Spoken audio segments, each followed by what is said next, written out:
आज मैं आप लोगों को टपल के बारे में कुछ और चीज़ें बताऊंगा। ठीक है। सबसे पहले आता है हमारा आज की वीडियो में ट्रैवर्सिंग अ टपल। कैसे टपल को हम ट्रैवर्स करते हैं, मतलब एक्सेस करते हैं। अगर हम टपल के एलिमेंट को एक्सेस करना चाहें तो हम कैसे एक्सेस करेंगे, तो बहुत इजी सा तरीका है, कोई मुश्किल नहीं है। देखो, एक टपल डिफाइन हुआ है वी नाम का। ठीक है, ब्रैकेट से पता चलता है, ब्रैकेट और कॉमा से पता चलता है कि ये टपल है। ठीक है, एक टपल है जिसमें वॉवेल्स लिखे हुए हैं। ठीक है, मतलब इसमें स्ट्रिंग टाइप का एक टपल है और इसके एक एक एलिमेंट को हमको अलग अलग एक्सेस करना। भाई हम डायरेक्टली प्रिंट यूज़ करेंगे तो फिर वो अपने आप से वो प्रिंट वी करेंगे तो टपल प्रिंट हो जाएगा। हमें टपल प्रिंट नहीं कराना है, हमको इसके एक एक एलिमेंट को एक्सेस करना है। तो एक्सेस करने का बड़ा आसान सा तरीका है कि यहाँ पर फॉर लूप का यूज़ करते हुए हम इसको एक्सेस करते हैं। ठीक है, देखो फॉर लूप को मैंने आपको पहले भी बताया था, जो फॉर लूप बताया था कि रेंज फंक्शन तो फॉर लूप में यूज़ होता ही है। हम डायरेक्टली भी फॉर लूप का यूज़ किसी सीक्वेंस के ऊपर कर सकते हैं। डायरेक्टली हम फॉर लूप का यूज़ लिस्ट के भी ऊपर कर सकते हैं, डायरेक्टली हम फॉर लूप का यूज़ टपल के भी। यहाँ पर for x in v use हुआ है। अब एक्स इन वी का यूज़ हुआ है तो यहाँ रेंज फंक्शन वाली जो प्रॉपर्टीज़ हैं वो उनका कोई मतलब नहीं है। यहाँ पर ये जो फॉर लूप है ये एक्स जो वेरिएबल है ये बारी बारी से एक एक एलिमेंट को एक्सेस करेगा। ठीक है, एक एक एलिमेंट को उसको एक्सेस करते जाएगा और यहाँ प्रिंट करते जाएगा। यहाँ पर कोई अपर लिमिट लोअर लिमिट का कोई लेना देना नहीं है कि इसकी स्टार्टिंग वैल्यू क्या है, एंड वैल्यू क्या है, कुछ नहीं। यहाँ एक्स जो एक वेरिएबल है ये एक एक को एक्सेस करेगा और इसीलिए प्रिंट एक्स कराया गया है कि एक्स जो है एक एक वैल्यू को एक्सेस करता जाएगा और प्रिंट करा, और उसको प्रिंट कराएंगे तो वो सारी वैल्यूज़ अलग अलग हमें दिखाई देगी। तो यहाँ देखो आउटपुट में क्या दिख रहा है, वो सारी वैल्यूज़ हैं जो टपल के अंदर थी वो सारी अलग अलग जाके प्रिंट हो गई हैं। ठीक है, तो यहाँ पर हम डायरेक्टली फॉर लूप का यूज़ कर सकते हैं, बिना रेंज फंक्शन का यूज़ किए हम टपल को या किसी भी सीक्वेंस को एक्सेस कर सकते हैं। ठीक है, लिस्ट को भी कर सकते हैं, टपल को भी कर सकते हैं। तो उसमें हमको रेंज फंक्शन की ज़रूरत नहीं होती है और कोई स्टार्टिंग वैल्यू कोई एंड वैल्यू की ज़रूरत नहीं होती है। डायरेक्टली हम इसे अप्लाई कर सकते हैं और रेंज फंक्शन का भी कर सकते हैं। वो भी बताते हैं किस तरीके से रेंज फंक्शन का यूज़ करके करते हैं।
तो रेंज फंक्शन का भी हम यूज़ करके कर सकते हैं। यहाँ पर देखो हमने रेंज वही सेम एग्जांपल लिया है, v is equal to A E I O U, और फिर हमने रेंज फंक्शन का यूज़ किया है। यहाँ पर हमने v पे लेंथ फंक्शन अप्लाई कर दिया है। ठीक है, अब इसकी जो भी लेंथ है वो उसको एक्सेस कर लेगा।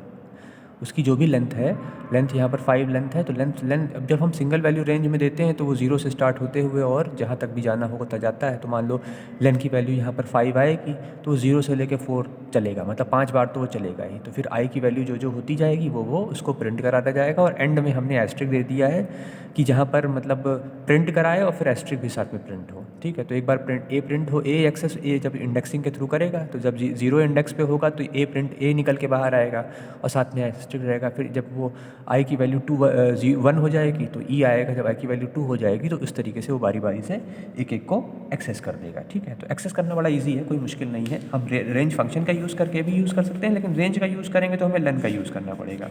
लेकिन और जब वैसे यूज़ करेंगे तो कुछ भी हम यूज़ कर सकते हैं, कोई मतलब ऐसी दिक्कत नहीं होती है। ठीक है, तो यहाँ हम इंडेक्सिंग के थ्रू ही इसको करते हैं और इंडेक्सिंग के थ्रू ही इसको अप्लाई किया जाता है। जैसे भी हम इंडेक्स में यूज़ करना चाहें उस तरीके से इसको अप्लाई कर सकते हैं। हाँ, ये चीज़ जानना आपको ज़रूरी है कि यहाँ पर ये जैसे एक्सेस कर रहे हैं इंडेक्स के थ्रू, तो यहाँ पर ये हमारे स्क्वायर ब्रैकेट ही लगेंगे। यहाँ पर स्क्वायर ब्रैकेट ही लगेंगे जब हम इंडेक्सिंग के थ्रू अप्लाई करते हैं। ये थोड़ा सा उसको बता देते हैं। फॉर लूप के थ्रू तो आपने देख ही लिया है, ये हालांकि पहले बताना था आप लोगों को, लेकिन कोई दिक्कत नहीं है, समझ में आप जो को आ जाएगा, ऐसा कोई मैटर नहीं है। देखो टपल को एक्सेस नॉर्मल वे में कैसे एक्सेस करते हैं, फॉर लूप के थ्रू तो बहुत इजी है एक्सेस करना। जैसे मैंने पहले बताया कि डायरेक्टली भी हम फॉर लूप अप्लाई कर सकते हैं और लेन फंक्शन का यूज़ करके भी रेंज के अंदर लेन फंक्शन का यूज़ करके भी हम उसे एक्सेस कर सकते हैं, ठीक है। लेकिन वहाँ थोड़ा सा कन्फ्यूजन आपको ये हो सकता है कि ये स्क्वायर ब्रैकेट कैसे लगे हुए हैं। हाँ, तो इसमें भी जैसे अगर हम जनरल वे में टपल के एलिमेंट को एक्सेस करना चाहें तो जैसे हमने T1 नाम की एक टपल डिफाइन की है, ठीक है। तो इसमें ये वेलकम लिखा हुआ है अलग अलग और इसके ये सारे एलिमेंट लिखे हुए हैं। तो पहले इसकी इंडेक्सिंग की गई है। तो इंडेक्सिंग से ही जैसे मतलब स्ट्रिंग में होता है, जैसे लिस्ट में होता है, वैसे टपल में भी इंडेक्सिंग का यूज़ होता है। इंडेक्सिंग और लेंथ फंक्शन सेम वैसे ही है। तो यहाँ पहले पॉजिटिव और नेगेटिव दोनों तरह से इंडेक्सिंग की गई है। अब मान लो अगर हमको इसमें जो C वाला एलिमेंट है, ठीक है, C वाले एलिमेंट को हमको एक्सेस करना है। अगर हमको यहाँ पे C वाले एलिमेंट को एक्सेस करना है, जो C इसका स्मॉल c है, इसको एक्सेस करना है, तो उसको एक्सेस करने का तरीका हमारा यही है। T1 ये हमारे स्क्वायर ब्रैकेट में 3 हमने इंडेक्सिंग उसकी डिफाइन कर दी है, तो वो एलिमेंट बाहर निकल आएगा, ठीक है।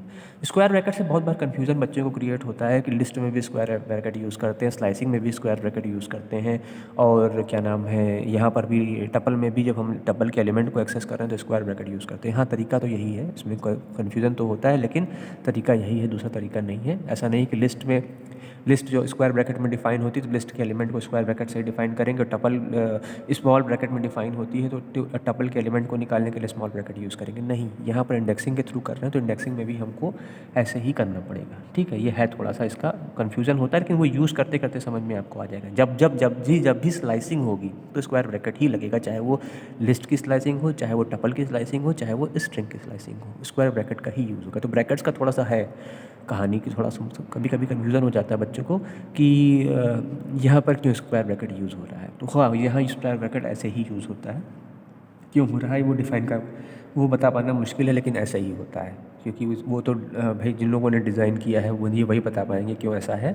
लेकिन क्योंकि लैंग्वेज है, लैंग्वेज बना दी गई है भाई, अब उसको प्रोग्रामिंग लैंग्वेज, अब उसको उसके रूल्स रेगुलेशन को हमको फॉलो करना है और उसी तरीके से हम उसे फॉलो कर सकते हैं, ठीक है। तो मतलब यही है, इस तरीका यही है, और उसको हम किसी भी तरीके से कहें कि नहीं ऐसे नहीं वैसे, वैसे नहीं वैसे, ये ऐसे ही है। अब ये ऐसे ही है, वो क्यों है, ये इसका कोई जवाब नहीं है, मेरे पास तो नहीं है, और भी बहुत लोगों के पास भी नहीं होगा। क्योंकि जो चीज़ें भाई जैसे ग्रामर ही है, चाहे अगर हिंदी ग्रामर हो, इंग्लिश ग्रामर, उसमें कुछ चीज़ें डिफ़ाइन की गई हैं, वो डिफ़ाइन की गई हैं, जिसने बनाया उसने डिफ़ाइन कर दी हैं। अब वो क्यों है, मम्मी को मम्मी क्यों कहते हैं, पापा क्यों नहीं कहते हैं, तो ये थोड़ी ना बता सकते हैं भाई। ये जो चीज़ें कुछ चीज़ें डिफाइंड है ना, मम्मी को मम्मी ही कहेंगे हम, ये थोड़ी ना कह सकते मम्मी पापा बन जाएंगी। तो वो कुछ चीज़ें डिफाइन होती हैं, वो उनका क्यों का जवाब नहीं होता है, तो इसलिए ऐसा है, ठीक है। तो ये तरीका होता है इसको स्टोर करने का। The tuples are stored in memory exactly like string, but they store a reference to each index instead of single character as in string, ठीक है। जिस तरह से स्ट्रिंग स्टोर होती है उसी तरीके से टपल भी हमारी स्टोर होती है, तरीका एक ही जैसा होता है, कोई अलग अलग नहीं है। हालांकि वो इतना बड़ा सा वो नहीं है, मतलब कि बहुत ऐसा कोई वो नहीं है, ठीक है। फिर टपल्स के कुछ अपने ऑपरेशन है वो भी बताते हैं, कैसे कैसे कौन से ऑपरेशन उस पर अप्लाई होते हैं। अगर हमको टपल्स को ज्वाइन करना है, दो टपल को एक साथ मिलाना है, तो मर्ज करना है, तो उसका तरीका बड़ा आसान होता है। प्लस ऑपरेटर का यूज़ करके हम टपल को ज्वाइन कर सकते हैं। जैसे आपको सामने दिखाई दे रहा है, T1 एक टपल है, 1 2 3 3 एलिमेंट है, ठीक है। फिर एक T2 भी एक टपल है, उसमें भी 3 एलिमेंट है, 4 5 6। मतलब एलिमेंट ऐसा नहीं है कि सेम होना ज़रूरी है, ऐसा कुछ नहीं है। यहाँ तो ऐसा संयोग की बात है कि सेम लिखा हुआ है, ये नहीं कि दोनों में 3 3 हो, ऐसा कोई नहीं है, ऐसा कोई रूल नहीं है। दो टपल है, चाहे उसमें किसी में 2 एलिमेंट हो, किसी में 10 एलिमेंट हो, उससे कोई मतलब नहीं है। उसको मर्ज करने का तरीका ये है कि T1 + T2 अगर हम कर देंगे, उसको हम प्रिंट कराएंगे, तो हमको एक हमारी मेन टपल पे कोई इफेक्ट नहीं पड़ेगा। देखो यहाँ इसीलिए कहते हैं ये इम्यूटेबल है, यहाँ मेन टपल पे कोई इफेक्ट नहीं पड़ेगा। ऐसा नहीं कि वो, हाँ, इसको अगर हम ज्वाइन करके किसी और मान लो T3 नाम के वेरिएबल में सेव कर दें, तो एक नई टपल क्रिएट हो जाएगी जिसमें ये सारे एलिमेंट होंगे। लेकिन मेन टपल जो T1 और T2 है वो एज इट इज़ वही रहेंगी, उनमें कोई फ़र्क नहीं पड़ेगा। ये इसीलिए इसको बोलते हैं इम्यूटेबल, ये मेन टपल पे कोई असर नहीं पड़ेगा। तो यहाँ अगर हम इसको प्रिंट कराएंगे तो हमारा 1 2 3 4 5 6 ये इस तरह से एक मर्ज फॉर्म में हमें दिखाई दे जाएगी, ठीक है। लेकिन T1 T2 के अंदर जो एलिमेंट थे वो एज इट इज़ वही रहेंगे, उनमें कोई चेंज नहीं होगा। मेरे कहने का मतलब ये है, क्योंकि ये होती है हमारी जो टपल होता है वो होता है इम्यूटेबल, तो मेन पे कोई फ़र्क नहीं पड़ेगा। उसको यूज़ करके हम उसमें चेंजेस करके किसी और में सेव कर लेंगे। तो हाँ, वो एक हम T3 मान लो, एक टपल मान लें T3 is equal to T1 plus T2, और फिर T3 प्रिंट T3 कराएँ तो T3 में हमको ये सारे एलिमेंट एक साथ मिल जाएंगे, ठीक है। लेकिन T1 T2 में जो एलिमेंट थे वही रहेंगे। दूसरी चीज़ यहाँ जो लिखा हुआ है इस साइड में, लिखा हुआ है लेफ्ट साइड में T1 प्लस 2, अगर हम T1 को सिंगल एक इंटीजर से अगर हम ज्वाइन करने की कोशिश करेंगे, या T1 को हम एक सिंगल स्ट्रिंग से ज्वाइन करने की कोशिश करेंगे, या हम T1 को किसी T1 एक टपल है उसको हम एक लिस्ट से ज्वाइन करने की कोशिश करेंगे, तो वो एरर देगा, वो ऐसे ज्वाइन नहीं हो सकता है, तो वो एक एरर जनरेट करेगा। मतलब दो टपल है तो उनको हम ज्वाइन कर सकते हैं, लेकिन इस तरीके से जो लेफ्ट साइड में आपको दिख रहे हैं, इस तरीके से अगर हम सिंगल इंटीजर वैल्यू को, सिंगल कैरेक्टर वैल्यू को, सिंगल लिस्ट को, सिंगल लिस्ट क्या है मतलब पूरी एक 3 एलिमेंट की एक लिस्ट है, लिस्ट को हम एक टपल से ज्वाइन करने की कोशिश कर रहे हैं, तो ये ज्वाइन नहीं होगा, यहाँ पर एरर जनरेट करने लगेगा। प्लस ऑपरेटर अप्लाई होगा, लेकिन दो टपल्स के बीच में अप्लाई होगा, दो अलग अलग डेटा टाइप के बीच में प्लस ऑपरेटर नहीं अप्लाई होगा। फिलहाल इसमें टपल के साथ नहीं हो पाएगा। एक टपल है और एक इंटीजर वैल्यू है तो भी नहीं अप्लाई होगा, एक टपल है एक स्ट्रिंग वैल्यू है तो भी अप्लाई नहीं होगा, एक टपल है और एक लिस्ट है तो उसके साथ भी ये प्लस ऑपरेटर हमारा अप्लाई नहीं होगा। नेक्स्ट है आपका कि टपल को हम रेप्लिकेट कैसे करते हैं। रेप्लिकेशन मतलब रिपीटिशन, ठीक है। तो जैसे स्ट्रिंग में होता है वैसे इसमें भी होता है। यहाँ हम एस्ट्रिक का यूज़ करके इसको रेप्लिकेट कर सकते हैं, जैसे आपको सामने दिखाई दे रहा है, ठीक है। और नहीं, नंबर यहाँ पर हम 2 इस तरह 1 2 3 ही यूज़ करेंगे, और अगर और कुछ यूज़ करेंगे तो नहीं करेगा, ठीक है।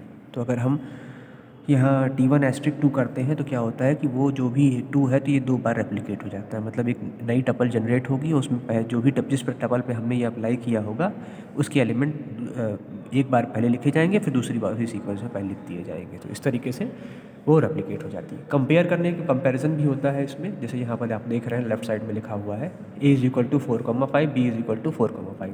दो टपल है A और B, दोनों में सेम एलिमेंट है, सेम नंबर ऑफ एलिमेंट भी है, और एलिमेंट की जो एलिमेंट है सेम वही एलिमेंट ही है, ठीक है। तो यहाँ पर A इक्वल टू B किया गया है तो वो आएगा हमारा ट्रू, क्योंकि दोनों में एलिमेंट नंबर भी सेम है और एलिमेंट की वैल्यूज़ भी सेम है। और जब यहाँ पर B is greater than A किया गया है तो वैल्यू आ रही है फॉल्स, क्योंकि कंपेयर कर रहे हैं तो सेम है, क्योंकि दोनों एक ही जैसा है।